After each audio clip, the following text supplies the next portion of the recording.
Came for my wins, I need my ends. This life is real, if they pretend. Came off the bench, I get it in, I get it in, I get it in. What is happening, guys? So on to part 2 of the Audi Q8 repair. In the first video you guys saw up to the primer. If you haven't seen it, go check it out. Basically the primer's on and it is blocked. It's just a case now of taping it up, keying it all up and getting it in the booth. So what you see me doing here is just quickly taping around everything so I don't hit it with the grey scotch. So you've got to be careful going around little bends and stuff that you don't leave anything just exposed and assume it's taped. It's almost sometimes better not to tape the surrounding areas, because when the tape's there it sort of leaves you under a false sense of security that you're not going to end up scuffing up the next panel. Just here I am testing the grey scotch. Basically some clears from factory are really easy to scratch and some aren't, and Audi are sometimes the easiest to scuff and sometimes they are a nightmare. Now this had pretty hard clear on it. It's like a scratch resistant clear of some description. I don't know what they're painted with in the factory, but basically what that changes in my approach is that I'll use scuff and paste and wet it. There's pros and cons of using scuff and paste. Scuff and paste is really good, makes the keying down process far faster, but it is gonna leave it wet and sludgy scuff and paste in every single crevice and crack that it can get into. So I ended up using the scuff and paste anyway, and yeah, it just scuffs up straight away, no problem. As soon as the scuff and paste comes out, then any fight the clear puts up is then gone. It's really important when you're using scuff and paste to add water. I've seen people do it without, but if you try and do it without the water and just using the scuff and paste, well, what I've found is it just leaves really deep scratches, and when you go to do your blend, your metallic and stuff will lay in them scratches, and then by the time you get it out of the booth into the sunlight, you just see every scratch you've put into it. You may as well have used a red scotch. So at least it's super important to use the water with that scuff and paste I use, which is like Surface Pro or something, whatever the cheap one is. So yeah, it's important to get tight up to every single edge, especially if you're leaving trims and stuff onto it. You want to get as far under them trims and as far in around the door handle and in the door shut as you can, because the last thing you want is for someone to take this car away, light up the pressure washer and blow it out of every one of them cracks just because you didn't get the Scotch-Brite in and around the jams and stuff enough. So yeah, another downside to using scuff and paste is you can't actually see where scuffed until it's dried. So I mean, scuff and paste does make it that easy that you would struggle not to scuff it. So you might think it's a bit odd that I'm using a grey scotch to prep this whole panel. Now this is all part of an Audi Volkswagen method that I use, and basically their orange peel is so thick, but really strangely thick. It's not like a factory orange peel that I've ever seen or could replicate. I've tried all sorts with the GTI Pro Light and the DV1. I may as well throw the DV1 in the bin when it comes to these cars, because you cannot replicate the peel. You can sort of do it with the Pro Light and I got okay at it, but what I found is I get way more success catching this orange peel post paint. So what I try and do is scuff the whole panel up with a grey scotch, and that leaves the factory orange peel in it, and you're just keying it rather than flatten it all off and then trying to replicate the factory finish in my clear. I'm laying clear over what is already essentially a factory orange peel. Then when I put my clear on, you'll see later in this video, I put it on with a good thick orange peel as well, because when you take the top off that and then polish it, it just leaves it exactly like the Audi factory peel. It took me so many attempts to get this. I found myself polishing panels all round the repair area and like blending out the orange peel and stuff. And I've spoke to a couple of friends and they had the exact same problem. So this is just my solution to it anyway. Key it down with a grey scotch, get your clear on with a bit of peel in it. It's not the end of the world if it's not exactly like the factory finish, but then you just take the top off that peel and it seems to just match it so perfectly. At this point I've inflated the base, I've fired the car in, I've cut so much footage out of this already to try and shorten this video, and I'm just going through the masking process, making sure all the edges, again we're only going up to that first body line. You can see I've used 3000 just to scuff above the body line, but I have no intention of putting clear there. Making sure the door foam that I've put in the boot jamb there is in a place that once the clear does go onto it and once it buries itself right into the edge of that door foam, it's going to land with a faded out line in an acceptable place. And again, just making sure the masking around that bumper and tail light are really good. The last thing I want to be doing is taking the paint back off the back bumper or that tail light. The tail light just folded it really tight in behind it, and the bumper, I'm pretty sure, I'm not sure whether I've cut it out or not, but I'm pretty sure I go around it with a filler card, just the point of a filler card, just to poke it right tight into that gap. And this that you're watching me do now with the wheel arch liner is the only way I've ever found to bag these things up. Basically, they make the wheel arch liner out of carpet of some description. I have no idea what it is, and I have no idea why they do it. It holds water, it's just, yeah, it's may as well be cardboard, it sucks. But you can't tape to it in any way. Luckily, they're held that tight up against the car that you can sort of tuck the tape in, so the force of the wheel arch liner being held to the car holds the tape in place, and then you can tape to it and put your bag on it. Again, if you remember in part 1 I did the J-tape method of keeping the primer out of the door shut, and you can see there it is just off that edge, which means I have absolutely no worries at all about the placement of my door foam. Once the base coat goes in there at all, it's covering the primer. So many times I've seen repairs done to a really good standard, and then you open the door jamb, open the door or open the boot, and you see in the jamb where the primer's just overshot the base and clear, or the base isn't fully covering the primer inside the door shut, and it just ruins the look of a repair. So going into it knowing that I don't have to worry, don't have to think about trying to get as much base in that little gap as possible, it's just another thing to be thinking about when you're trying to just get the paint on a car. So this is one of the tricky bits here where I'm trying to back mask the top part of the door but not the bottom part of the door, because I'm not painting above the body line on the quarter.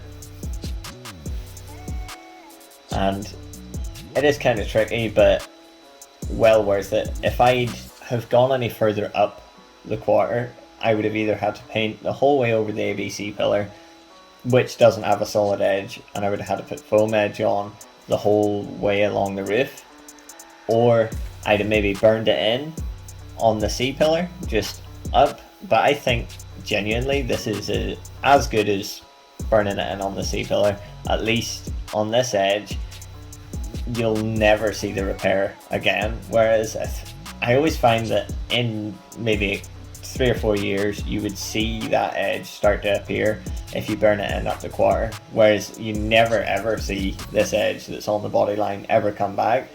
It's something that I never used to do. I used to think J-tape no edge and all that, it didn't have a place with me at all. I couldn't get the hang of it for a good while, and I didn't really understand how to use it, in a sense that once you come to the polishing stage, polishing it back off to the edge, I used to think you were just letting it put the paint to the edge, peeling the tape off and leaving it like that. But you'll see in this, there is a method to it. Let it go up to the edge, pull it off, and then I put base coat thinners over the top of it, and that just burns it in and it's got a tiny bit of clear left in the gun, I add the thinners to it and that just spreads out that edge, and then you buff that back off. So that's why I've put 3000 scratches on there as well, just so there is a key the whole way beyond it in case we are beyond it with our clear. Although it's thinned down like 100 to 1, there is still some sort of paint there, and if there's paint, we need a mechanical bond.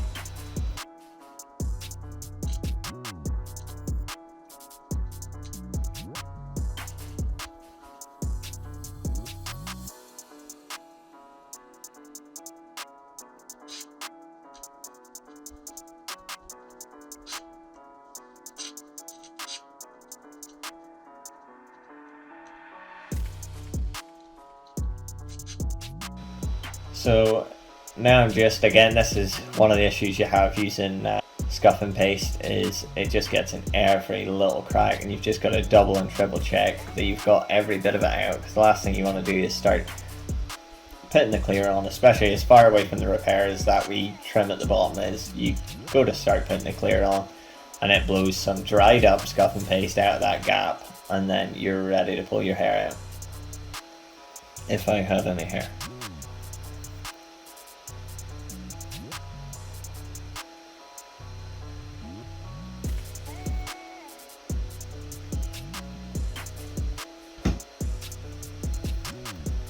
Yeah, let me know if you like these point of view things. I completely stole this whole vibe from Tony's refinishing. If you don't know who he is and you've managed to find me, I'll be impressed. But if you don't know who he is, check him out.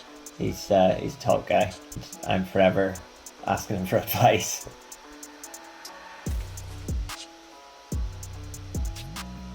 Masking up the handle.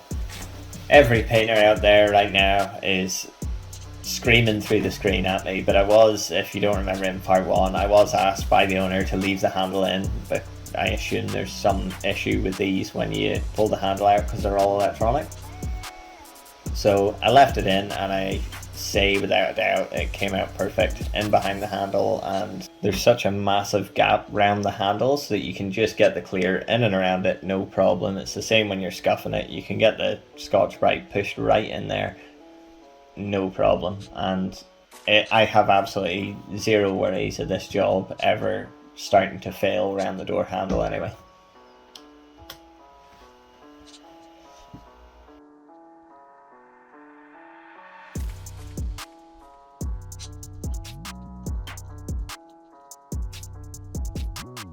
So I skipped out a bit of the masking there, bagging it up and stuff, because I'm trying to, again, shorten this video as much as possible.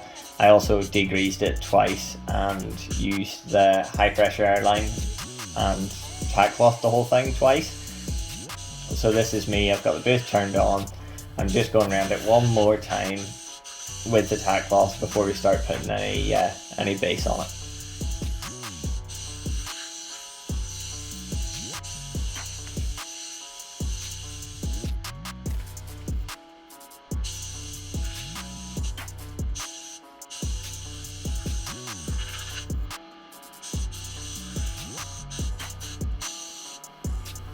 So this colour, I know some Audi colours are awkward and annoying, but this colour actually, you could have gone edge to edge with a bumper or something with this colour and it would have been perfect, which is strange because there is a tinter on the MIPA scheme called XO90, and I'm pretty sure 50% of this base coat was that tinter, and it's more or less just like a clear with metallic in it, you know, it looks like a binder with metallic in it. So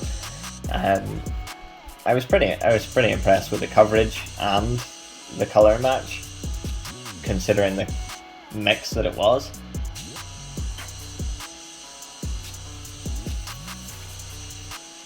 Again, the first coat on, really light, then air it off. I do not want any reactions, especially because I've got an infrared lamp, but I've no big cycle, I've no way of forcing this dry, so I just want light coats, completely dried off, saves any reactions and messing about. And you can sort of see on the footage, it looks kind of mottly there as it's drying out. That's something to look out for with a lot of colours. The way it dries out shows you where the paint's gone on heavier. It doesn't really matter with this colour as much, especially in the first couple of coats, but it's something to definitely look out for if you're doing a lighter silver and you see dark patches that then go away. Just be really careful, because you will get mottle, you will get a build up of metallic, and as soon as you hit it with clear, you'll see it straight away and it'll break your heart.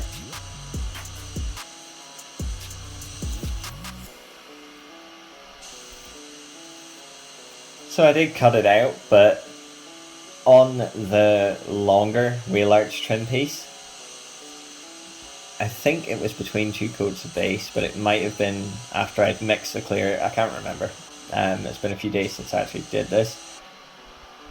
I went in and had to grab a sheet of 800 and just scuff it up a bit again where there was a couple of nibs poking up through. I don't know where they came from. I don't think it was the boost's fault. If anything, I think it was my gun cleaning. So I won't blame the boost just yet. The boost has been unbelievably clean. For considering I literally give it a quick wash out and then used it. Like, it's been probably the cleanest booth that I've ever, well, not the cleanest booth, but it's definitely the cleanest jobs so far that I've got out of any booth. Now, I've built a couple of booths and I've worked in a couple of booths, but it gives a really nice clean finish, and it's surprisingly clean considering you're in a glorified bouncy castle.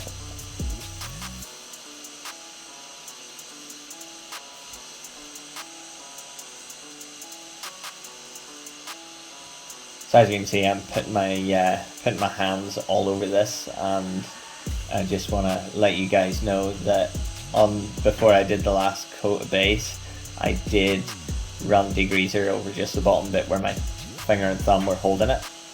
I had to pick it up because the lighting, again, I've no lights in there other than one battery powered lamp, and I just wanted to make sure that I had coverage inside that arch. And I couldn't do that the way they were sitting on that little stand. I do have trestles and stuff, but I have no idea who I've lent them to or where they went when I was moving garages, because I can't find them anywhere. So I'm using a step covered in plastic for my stand.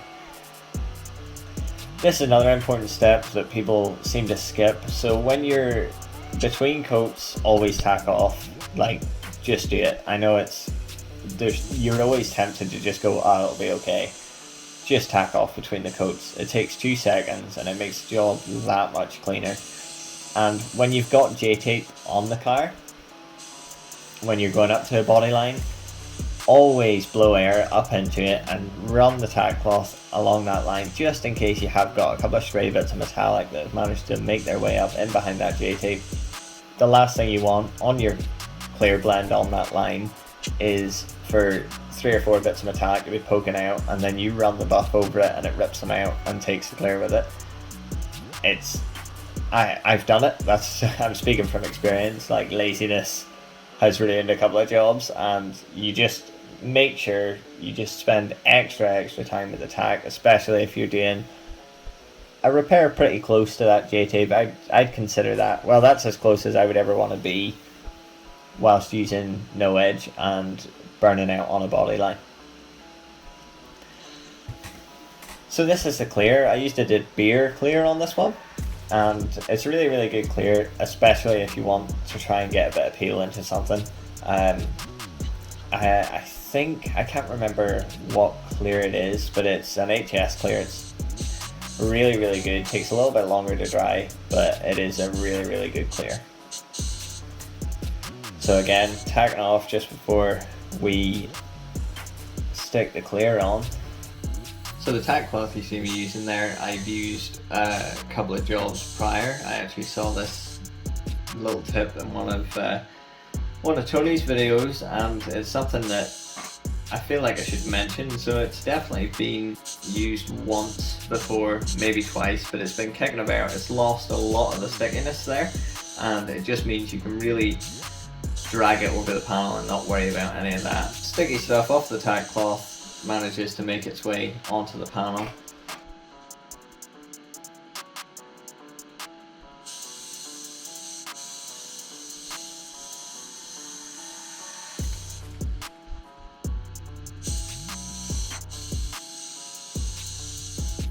I've left this bit just in real time, so you can see I'm sort of double checking everything, making sure, looking up and down, because there is a huge lack of light. And I think it's been a while since I've painted anything anyway, so I'm still getting back into the swing of things. I'm just making sure that I'm not leaving any big massive dry patches or any big thick orange peel that looks like it's about to run.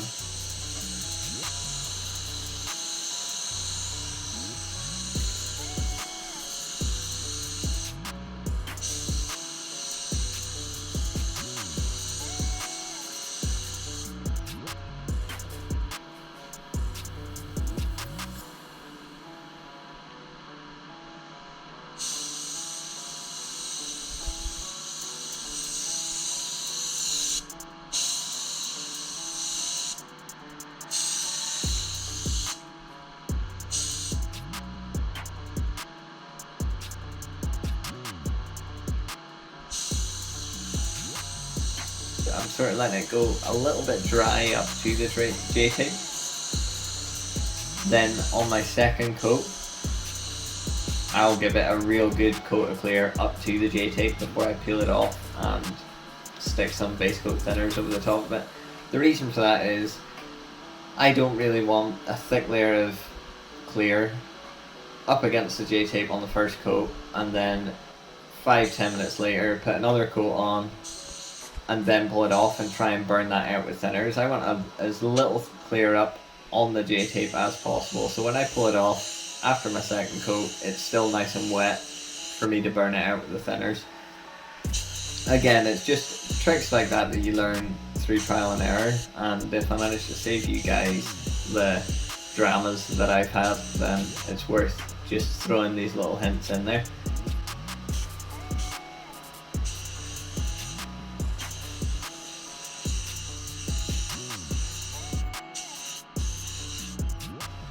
So at this point I'm just finished the clear, peel that J-tape straight off, and you can see there is an obvious edge there.